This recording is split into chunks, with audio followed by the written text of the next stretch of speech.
ओम नमो नारायण। देव शक्ति healing hub team की ओर से आप सभी का स्वागत है आज की क्लास में। मित्रों, लास्ट क्लास जो हमारा था वो था महामृत्युंजय मंत्र लाइव हीलिंग। जी हाँ, लाइव हीलिंग। अब आप पूछेंगे कि लाइव हीलिंग क्या थी। तो उस टाइम पे आपको भी कुछ करना था जो आपने किए थे, जो लोग जो रिसीव किए थे एनर्जी। भगवान शिव के जो रूप थे उनके भगवान मृत्युंजय के मंत्र का जाप आप सुन रहे थे और हीलिंग आपने रिसीव किए थे। वैसे ही आज का जो विषय है, आज का जो टॉपिक है वो थोड़ा सा अलग है। अलग हम इसलिए कहेंगे क्योंकि अभी तो हम लोग हीलिंग कर रहे थे, योगा कर रहे थे, एक्सरसाइज, ध्यान और भी बहुत कुछ, प्राणायाम इत्यादि। आज हम मित्रों बात करेंगे हमारे लाइफ में एक बहुत बड़ी प्रॉब्लम चल रही है इस महामारी के काल में। वो है हमारे आसपास के एनवायरनमेंट का, हमारा जो माहौल है, जो अभी आप देख रहे हैं आसपास का जो वातावरण है, उसमें बहुत ज्यादा नेगेटिविटी है। वो पूरी तरीके से कहना चाहिए दूषित हो गया है। उसे हम प्यूरिफाई कैसे करें, उसका शुद्धिकरण कैसे करें, इसको लेके सभी लोगों के मन में नए नए ख्याल आते हैं। उनको कोई कुछ करता है, कोई कुछ करता है, पर उतना ज्यादा रिजल्ट्स नहीं मिल रहा है।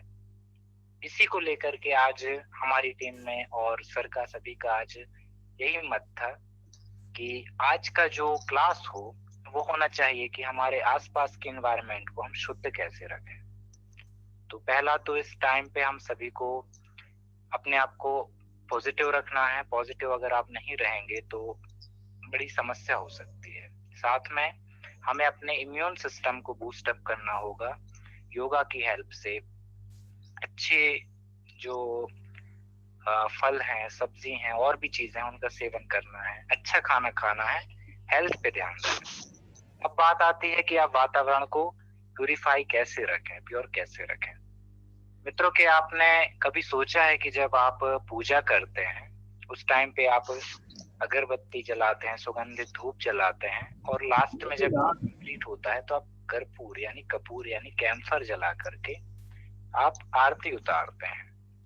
करते होंगे, काफी लोग करते हैं, हम तो करते हैं। जैसे कभी सोचा है कि जब कपूर आप जलाते उस टाइम पे एक अलग ही पॉजिटिविटी फील होती है, कि ऐसा लगता है कि हाँ यार, सारे ही जो था एक रिफ्रेश हो गया है, एक अच्छी फ्रेश फीलिंग आती है, अच्छा लगता है, तरोताजा महसूस होता है। तो कपूर अपने आप में एक अलग विशेष महत्व रखता है आयुर्वेद में। अभी काफी रिसर्च में पता चला है कि कपूर का जब हम अपने पास रखते हैं तो उससे भी जो प्रॉब्लम हो रही है बैक्टीरिया की, वायरस की, वो भी समस्या में आराम लगता है। तो कपूर जलाने का कैसा करना है वो भी हम जानेंगे आगे। इसके साथ हमें दो चीजें ऐड करनी है मित्रों, वो है यज्ञ चिकित्सा। जी हाँ, उससे हवन चिकित्सा के नाम से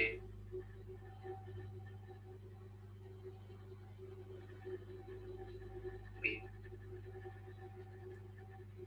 ऐसे आप देखें, एक पेड़ जितनी ऑक्सीजन देता है, अगर उतना ही आप घी की आहुति दें, थोड़ा सा, ज्यादा नहीं, हल्का सा, 1 तोला यानी 10 ग्राम के आसपास आप अगर अग्नि में आहुति देते हैं तो उसमें कई टन ऑक्सीजन जो होती है वहां पे उत्सर्जित होती है, रिलीज होती है। पूरे कमरे का जो वातावरण है, जो माहौल है, पूरा तरोताजा हो जाता है, पॉजिटिव होता है। और कहीं ना कहीं आग जल रही है तो पॉजिटिविटी तो रहेगी। हमने लास्ट टाइम भी बात की थी कि जहाँ आग होती है वहां पे नेगेटिविटी नहीं आ सकती है। और आप घी की आहुति देते हैं, वो भी गाय का घी है, अगर देसी गाय का, तो वो बहुत ज्यादा आपको बेनिफिट देगा। वैसे तो गाय का घी जरूरी है, उसी से देना चाहिए।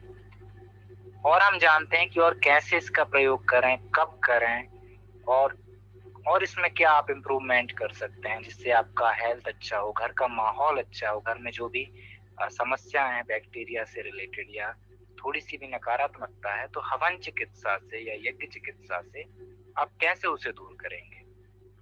सबसे पहले हम आपसे बात करते हुए ये बात कहेंगे कि हमारे सनातन धर्म से ही यज्ञ को और गौशाला को बहुत ही कहना चाहिए कि पूजनीय स्थान दिया गया है वो एक अलग ही उनका मुकाम है।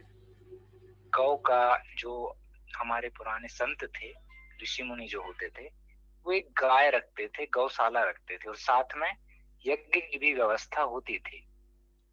तो इसका एक अलग इम्पोर्टेंट रहता था। बड़े बड़े राजा भी अपने लिए हवन कराते थे, क्योंकि जब तक हमारा ऑरा, हमारे घर का ऑरा, हमारे मोहल्ले का ऑरा जब तक पॉजिटिव नहीं रहेगा, जब तक वहां पे सकारात्मकता नहीं रहेगी, शांति नहीं रहेगी, तो वहां पे आप कुछ भी कर लें, एक खुशहाली नहीं आ सकती, समृद्धि नहीं आ सकती, क्योंकि आसपास का माहौल शुद्ध होना चाहिए। देवी देवता भी मित्रों वहीं पे वास करते हैं जहाँ कुछ पवित्रता हो, जहाँ सकारात्मकता हो, शुद्धता हो। तो अगर आप चाहते हैं कि प्रभु की कृपा रहे, आप खुशहाल रहें, तो आपको शुद्धिकरण करना होगा। ऐसा नहीं है कि सिर्फ आपने झाड़ू लगा लिए, पोछा लगा लिए काफी है, आपको आसपास का भी वातावरण पवित्र करना आना चाहिए। उसके लिए आपको बहुत सारी टेक्निक आनी चाहिए, बहुत सारी प्रयोग आने चाहिए, जिसमें से एक होना चाहिए हवन चिकित्सा। यज्ञ चिकित्सा को आप कोई प्रयोग ना कहें, ये हमारी संस्कृति का एक बहुत बड़ा, कहना चाहिए कि बहुत बड़ा अंग है। उसको हम एक प्रयोग कह के या विधि कह के छोटा नहीं कर सकते हैं। सो बिना वक्त गवाए हम सर से रिक्वेस्ट करेंगे कि वो आए और हमें बताएं कि क्या है यज्ञ चिकित्सा और कैसे हम इसे कर सकते हैं। Thank you so much. ओम नमो नारायण।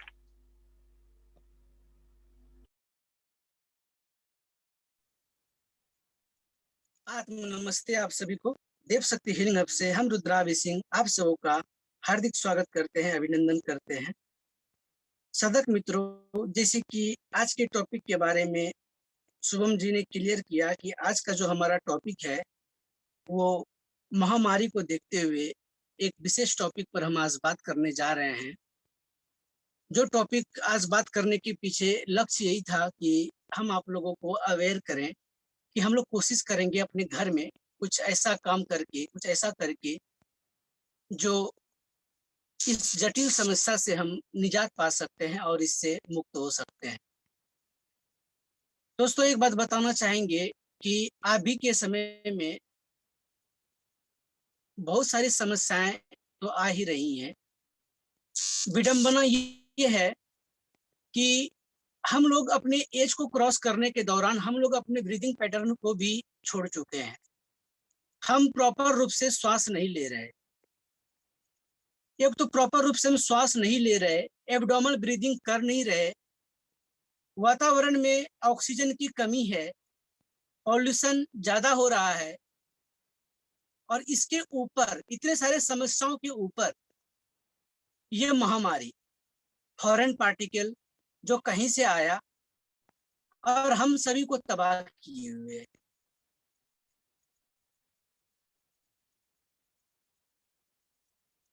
हम सभी को जो तबाह किया हुआ है, इस तबाह से बचने के लिए एकमात्र उपाय यही है कि सबसे पहले हम अपने ब्रीदिंग पैटर्न को सुधारें, जिससे हमारा इम्यून सिस्टम ताकतवर होगा।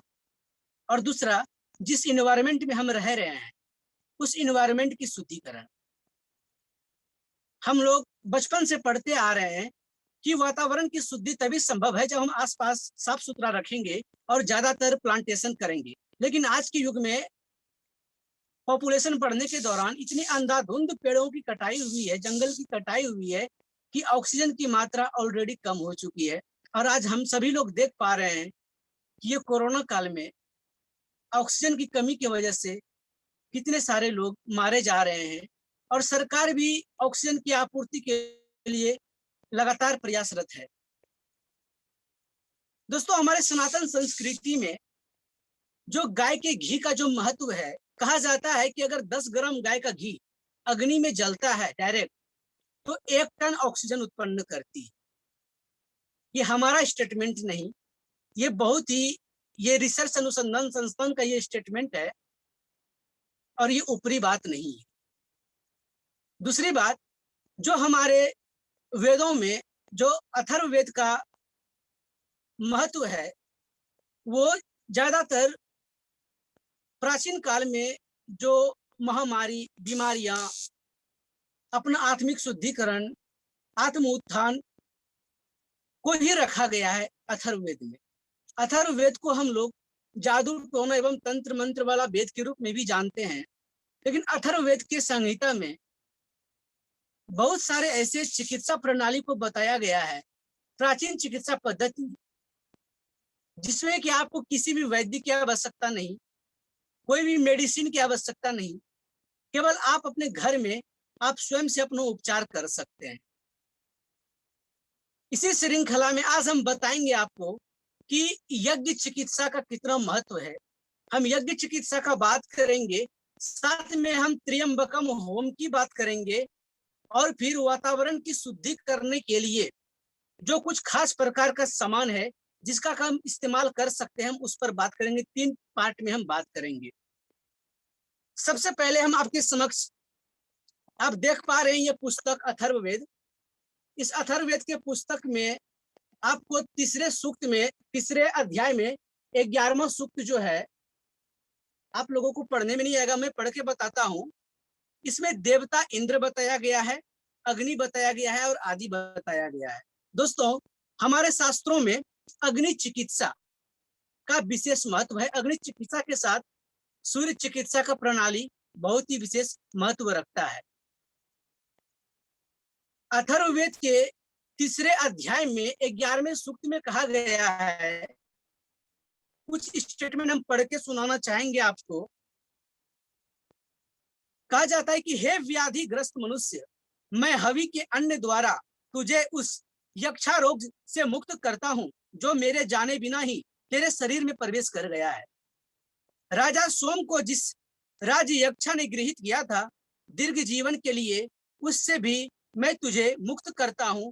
हे इंद्र और अग्नि, जिस पिचासिनी ने इस बालक को पकड़ लिया है, आप दोनों इस बालक को छोड़ाएं। क्योंकि अथर्ववेद में जो पाठ लिखे गए हैं उसकी प्रणाली कुछ अलग है, लेकिन उसका जो मूल सार है, मूल सार यही है। मैं एक और स्टेटमेंट आपको बताना चाहूंगा। इसमें कहा गया है यज्ञ चिकित्सा में कि जिस प्रकार यज्ञ में जो हम आहुति देते हैं, यज्ञ में जो आहुति देते हैं, उस आहुति से उत्पन्न हविस जो उत्पन्न होता है, धुआं, धूम जिसको बोलते हैं, धूम चिकित्सा का रूप भी माना जाता है यज्ञ चिकित्सा को। और हम सभी लोग जानते हैं कि सनातन संस्कृति में देवी देवताओं के जो कि भोजन होते थे वो हविस ही होते थे। ये हविस कुछ और नहीं, यज्ञ से उत्पन्न वो धुआं है जिसके अंदर उपचार करने की क्षमता होती है। कहा जाता है कि जब हम यज्ञ वेदी में, जब हम यज्ञ कुंड में कुछ वनस्पतियों का आहुति देते हैं, तो उस वनस्पति के जलने से जो उत्पन्न होता है हविस, वो उसी प्रकार कीटाणु, उसी प्रकार विषाणु, उसी प्रकार ये तमाम पार्टिकल को बहा करके ले जाता है, जिस प्रकार नदी में कोई छोटे से कागज का टुकड़ा को वो अपने बहाव में बहा ले जाता है। जी हाँ दोस्तों, ये सत्य बात है। यज्ञ चिकित्सा आज से नहीं, हमारे प्राचीन कालों से चला आ रहा है। और हम सभी जानते हैं कि जब फर्स्ट स्टेप में कोरोना आया था तो उस समय से ही यज्ञ चिकित्सा का विधि लोग अप्लाई कर रहे हैं। लेकिन हम मनुष्यों के अंदर इतने सारे विकार आ चुके हैं कि हम अपने प्राचीन संस्कृतियों को भूलते चले जा रहे हैं और हम नई नई चीजों को अपनाते चले जा रहे हैं, लेकिन हमें उस चीज का भान नहीं होता कि क्या हकीकत है और क्या चीज से रियलिटी में फायदा कर सकता है। हम आइए, हम आपको यहाँ पर कुछ साइंटिफिक तथ्य से हम आपको रूबरू कराते हैं। दोस्तों, यज्ञ चिकित्सा में जितने प्रकार के औषधियों का यूज किया जाता है, उन सारे औषधियों में ऐसे एंटीबायोटिक्स होते हैं जो तमाम प्रकार के बैक्टीरिया वायरस को मारने में, उसको हटाने में सक्षम होते हैं। तीसरे पार्ट की जो हम बात करें, जिससे हम अपने वातावरण, अपने क्लाइमेट की शुद्धिकरण करेंगे, उसमें से एक नीम की पत्ती है। क्या आपको पता है नीम की पत्ती ऐसे भी हमारे इम्यून सिस्टम को बूस्ट करने के लिए पर्याप्त होता है।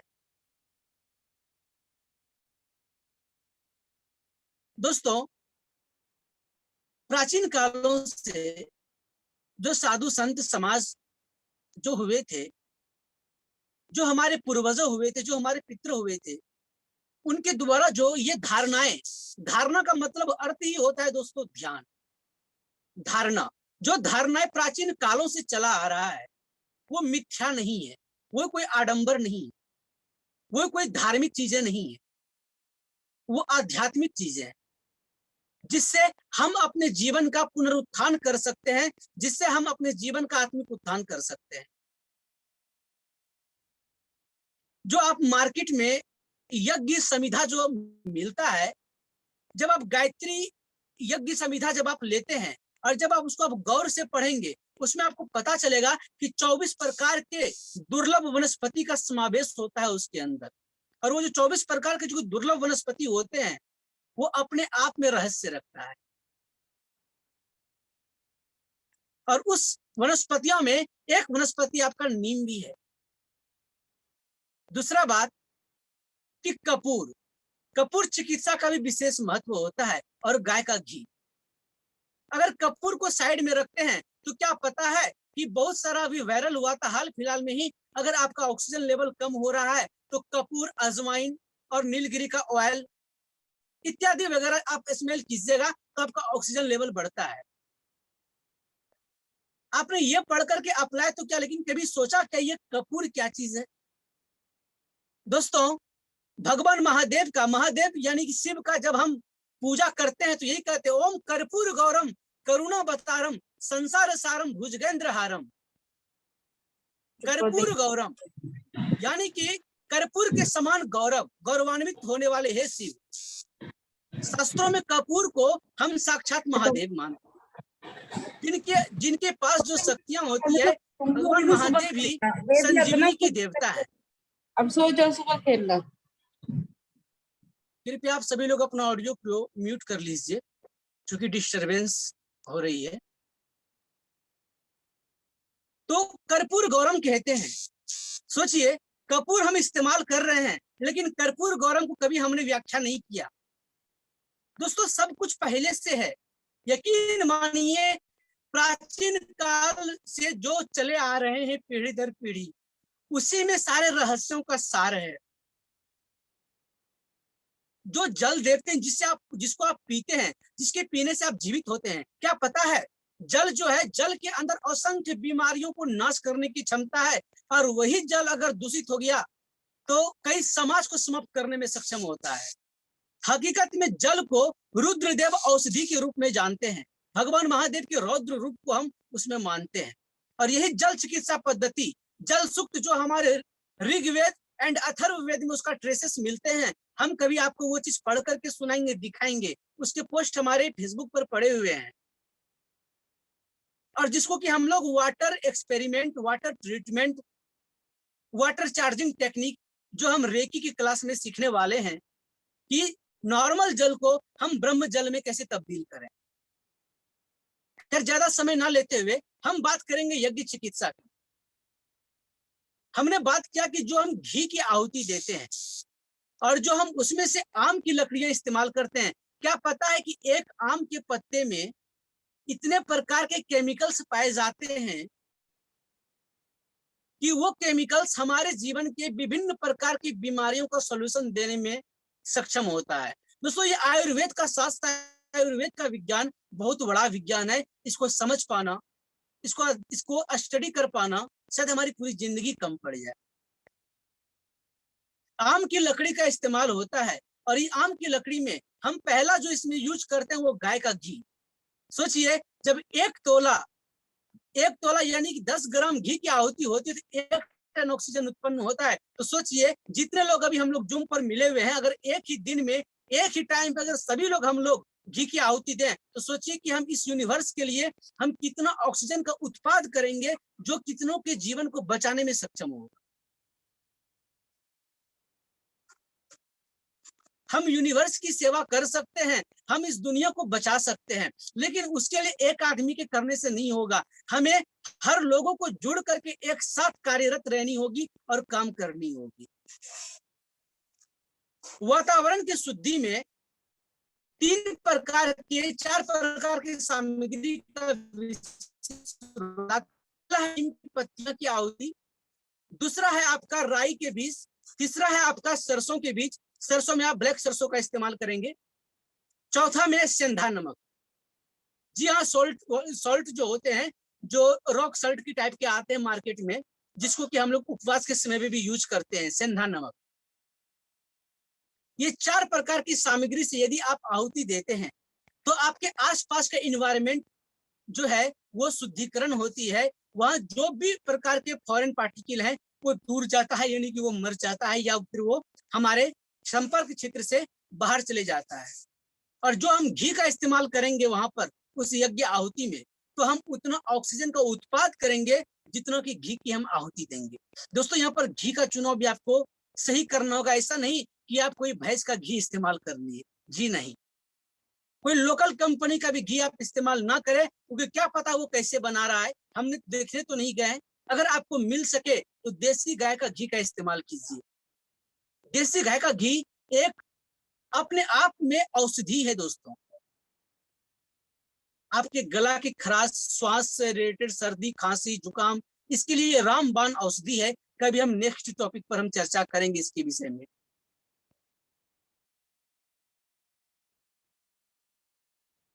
इसी सारी बातों को मद्देनजर रखते हुए हम बात कर रहे हैं त्र्यंबकम होम। दोस्तों, हम कई बार त्र्यंबकम होम के बारे में चर्चा कर चुके हैं। कई सत्रों में हमने यज्ञ चिकित्सा की बातें की है। इवन पिछले बार जो महाशिवरात्रि था, उस महाशिवरात्रि के दौरान भी हमने इसके बारे में बात की थी। त्र्यंबकम होम में हम महामृत्युंजय मंत्र से आहुति देते हैं और जो सामग्री होता है वो वनस्पति की सामग्री होती है। पिछले सत्र में भी हमने 108 वनस्पतियों का समावेश किया था और उससे हमने आहुति दी थी 11 माला की महामृत्युंजय मंत्र से। दोस्तों, ये महामृत्युंजय मंत्र, जिसको कि मृत संजीवनी मंत्र कहते हैं, सोचिए, जब आप नॉर्मल आहुति से जब आप वातावरण को शुद्ध करने में सक्षम होते हैं और जब कोई विशिष्ट मंत्र, कोई शक्तिशाली मंत्र की ध्वनि का जब हम उच्चारण करेंगे एक साथ, तो सोचिए वो कितनी बड़ी शक्तियों का सृजित करेगा और कितने लोक कल्याण के लिए संभव होगा। दोस्तों, महामृत्युंजय मंत्र के बारे में तो ज्यादा बताने की आवश्यकता ही नहीं, क्योंकि हर कोई जानता है कि महामृत्युंजय मंत्र की एक एक ध्वनि 33 अक्षर का कितना महत्व रखता है। ये 33 अक्षर अपने आप में बहुत बड़ा इसका रहस्य रखता है। क्योंकि महामृत्युंजय मंत्र के विषय में अगर आप विशेष रूप से जानना चाहते हैं तो हमारे देव शक्ति हीलिंग हब यूट्यूब चैनल पर आप विजिट कर सकते हैं। तो यज्ञ चिकित्सा में जब हम महामृत्युंजय मंत्र की यानी कि त्र्यंबकम होम की जब हम आहुति देते हैं, तो सोचिए, एक तो वातावरण की शुद्धि कर रहे हैं और दूसरा महामृत्युंजय मंत्र के जाप से हम सेल्फ को प्रोटेक्टिव कर रहे हैं। भगवान मृत्युंजय के शरण में उनका आवाहन कर रहे हैं, क्योंकि हर कोई मुसीबत में ईश्वर को याद करता ही करता है।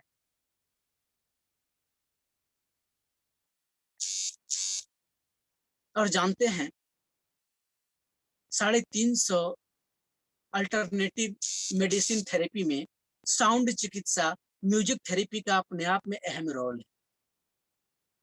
और जो मंत्र ध्वनि होती है, जो मंत्रोच्चारण होती है, उसका अर्थ ही होता है कि मंत्र को मन को मनन करने के लिए, क्योंकि जिस शब्दों के समूह के मनन से जो हमारे जीवन का त्राण कर देता है वही होता है मंत्र चिकित्सा।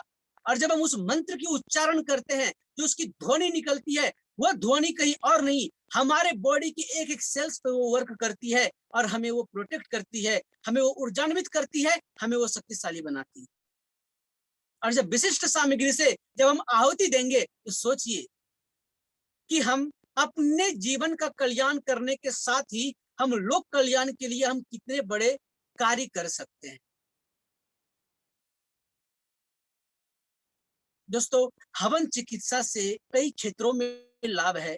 ये केवल आपके शारीरिक पीड़ा को नहीं, आपके मानसिक पीड़ा को भी हरता है, आपके आध्यात्मिक विकास भी होता है, आपके कई सारे रोग व्याधियों को भी नष्ट करता है। कहते हैं ना कि मृत्युंजय महादेव त्राहिमाम शरणागतम जन्म मृत्यु जड़ा रोग पीड़ितम कर्म बंधने। हे मृत्युंजय महादेव, हम आपकी शरण में आए हैं। मंत्र इस प्रकार है, मृत्युंजय महादेव त्राहिमाम शरणागतम, अर्थात हे मृत्युंजय महादेव, हम आपकी शरण में आए हैं, चारों ओर त्राही त्राही माम मचा हुआ है। जन्म मृत्यु जड़ा रोग, जन्म और मृत्यु, जड़ और रोग, यानी कि वो जड़ जिससे रोग उत्पन्न होता है। जन्म मृत्यु जड़ा रोग है पीड़ितम कर्मो बंधनेहि, जो पीड़ित है इन सारे विधाओं से, उनका कल्याण करे, उनको मुक्त करे। ओम हम जुम सह ओम भूर्भुवः स्वः ओम त्र्यंबकम यजामहे सुगंधिम पुष्टिवर्धनम उर्वारुक्मि बंधनान मृत्योर्मुक्षयमामृतात् स्व भुव भू ओम स जु हौ ओम। दोस्तों, ये जो ओम भूर्भुवः स्वः का जो इस्तेमाल हो रहा है, समझते हैं? भू भुवा स्व तप महासत्यम, ये कुछ और शब्द नहीं, ये हमारे सातों चक्र के राजमार्ग महामार्ग को रिप्रेजेंट करता है। दोस्तों, गायत्री मंत्र को बड़ा मंत्र इसलिए कहा गया है क्योंकि वो गायत्री माँ का मंत्र है, इसलिए उसको बड़ा मंत्र नहीं कहा गया है। उसको इसलिए महामंत्र कहा गया है क्योंकि वो कहीं और की यात्रा नहीं, आपके 60 चक्र भेदन की यात्रा है। क्योंकि सु स्व भुवा भू भू भुवा स्व तप महासत्यम, अर्थात ये 7 लोग मूलाधारादि 60 चक्रम शक्तिरदान मुदीरतम कंठादुपरि मूर्धनतम संभव्य स्थान मुचते वराह श्रुति, ये हमारे 7 राजमार्ग एवं महामार्ग की यात्रा है। इसलिए इन मंत्रों का विशेषकर ज्यादा महत्व रखता है और इसके बारे में, इसका फायदे क्या है, इसका प्रयोग क्या है, इसके इस्तेमाल से क्या लाभ होते हैं, उसको हमको बताने की आवश्यकता नहीं, क्योंकि हम शायद उसकी महिमा का बखान करने के काबिल नहीं, क्योंकि उसका महिमा बखान करने योग्य नहीं। बखान उसकी की ही नहीं जा सकती, क्योंकि वह जहां पर हम लोगों की सीमाएं समाप्त होती है, वहीं से उसकी सीमाएं बढ़ती है, वहीं से उसकी सीमाएं स्टार्ट होती है। तो आप सभी लोग जानते हैं कि इन मंत्रों की शक्ति क्या है, इन मंत्रों की महिमा क्या है। तो हम आप सभी से रिक्वेस्ट करना चाहेंगे, एक तो कल पितृ पक्ष, कल मंगलवार भी है, महादेव की, भगवान महावीर यानी कि हनुमान जी की कल दिन भी है। ये दिन महाकाली को भी आराधना की जाती है। कल अमावस्या की काली रात्रि है और यह पितृ का श्राद्ध अमावस्या है। कल से लगातार 14 मई तक जो समय चलने वाला है वो विशेष मुहूर्त वाला समय है। 14 मई को अक्षय तृतीया भी है, उस दिन अक्षय पात्र की भी साधना हम लोग कर सकते हैं। 11 से 14 तक लगातार विशिष्ट मुहूर्त चल रहा है। प्रकृति भी हमारे साथ है। कृपया हम सभी लोगों को एकजुट होकर के एक कार्य करनी चाहिए। भगवान मृत्युंजय के शरण में महादेव को गुरु बनाना चाहिए। शिव चर्चा के माध्यम से हम एक बात और अनाउंस करना चाहते हैं आप लोगों के बीच, जो लोग हमारे इस मुहिम, हम तो करेंगे, हमारे साथ शुभम जी भी करेंगे। अगर आप लोग हमारे इस मुहिम में शामिल होना चाहते हैं, अपने कल्याण के लिए, लोक कल्याण के लिए अगर कुछ करना चाहते हैं, तो उसके लिए हम एक अलग ग्रुप बनाएंगे। उस ग्रुप में शिव चर्चा के माध्यम से महादेव को गुरु स्वीकार करके पंचाक्षरी मंत्र के, अलग अलग प्रकार के पंचाक्षरी मंत्र महामृत्युंजय जाप के साथ त्र्यंबकम होम करने की ये 4 दिन की मुहिम हम छेड़ रहे हैं, जो बिल्कुल ही निःशुल्क है। यदि आप हमारे इस शिविर में अपना भाग लेना चाहते हैं, आप यूनिवर्स की सेवा करना चाहते हैं, इस प्रकृति की सेवा करना चाहते हैं, तो आप हमसे या शुभम जी से कॉल करके बात करिए और आप उस ग्रुप में शामिल होइए।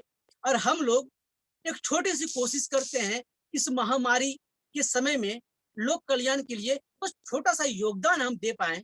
बस यही हमारी इच्छा है और यही हमारी कामना है। धन्यवाद दोस्तों, आज के लिए इतना ही। जो बात मैं आप लोगों को बताना चाहता था वो इतना ही। लास्ट 8 मिनट्स बचे हैं। यदि आप लोगों का कोई क्वेरी से, कोई प्रश्न है, कुछ पूछना चाहते हैं, तो बेशक आप लोग पूछ सकते हैं। धन्यवाद। एनीबडी?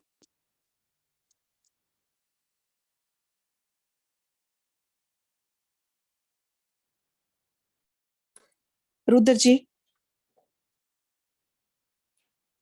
जी रुद्र मैडम जी। बोलिए। जी मैं आपसे ये पूछना चाहती हूँ कि ये जो आपने जी। हमें बताया है कि ये जो हमने सामग्री वाला करना है, तो ये हम किस टाइम पे कर सकते हैं? मतलब किसी भी टाइम, शाम के टाइम या सुबह के टाइम, या 2 टाइम भी कर सकते हैं? नहीं, देखिए, ये आपके सामर्थ्य अनुसार आप जितने टाइम कर सकते हैं कीजिए। इसके लिए कोई विशेष समय का महत्व नहीं रखता। जी, लेकिन अगर हम क्योंकि कर सकते, यदि हम ब्रह्म मुहूर्त में करें तो अति उत्तम। अगर ब्रह्म मुहूर्त में नहीं कर पाए तो आप रात्रि का समय चुनाव करें। तो रात्रि मैं का 11 बजे से 1 बजे की वेला हम बताना ठीक है। चाहते हैं आप लोगों को। रात्रि 11 बजे से 1 बजे की वेला को हम सूर्य वेला कहते हैं। इस समय जी प्रकृति स्वयं को री एनर्जाइज कर रही होती है। दोस्तों, ठीक। यह वेला जो होती है, यह वेला सृजन की वेला होती है। यह वेला में प्रकृति खुद को री एनर्जाइज कर रही होती है। तो सोचिए, यदि इस समय में हम अपने द्वारा कोई आध्यात्मिक कर्म करते हैं तो हमारे लिए कितना विशेष महत्व रखता है।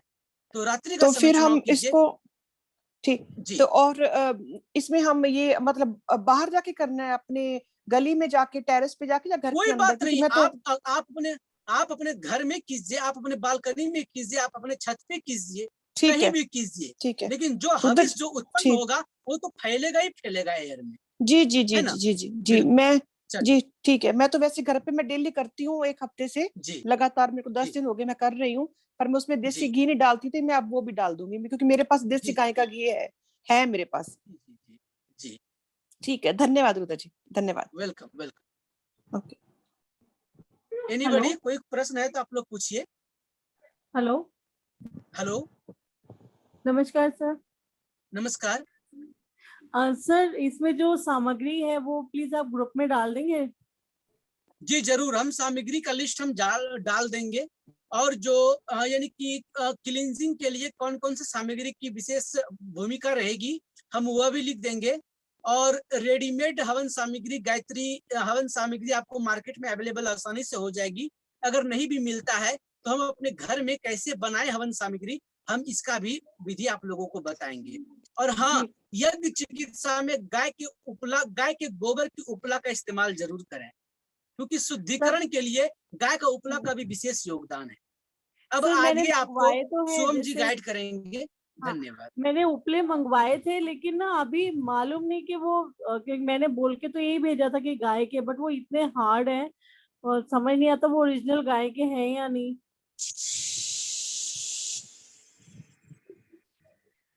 आखिरी में क्या बोले? जी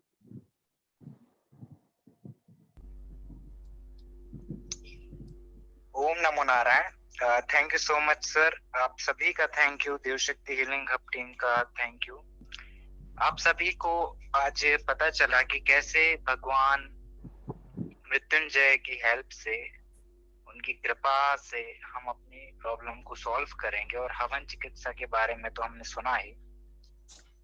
मित्रों, हवन चिकित्सा में पहला क्वेश्चन आता है हम सभी के अंदर, जैसा कि अभी आया कि टाइमिंग्स एंड प्लेस, यानी टाइमिंग्स एंड वेन्यू, आप कहाँ करेंगे और कब करेंगे।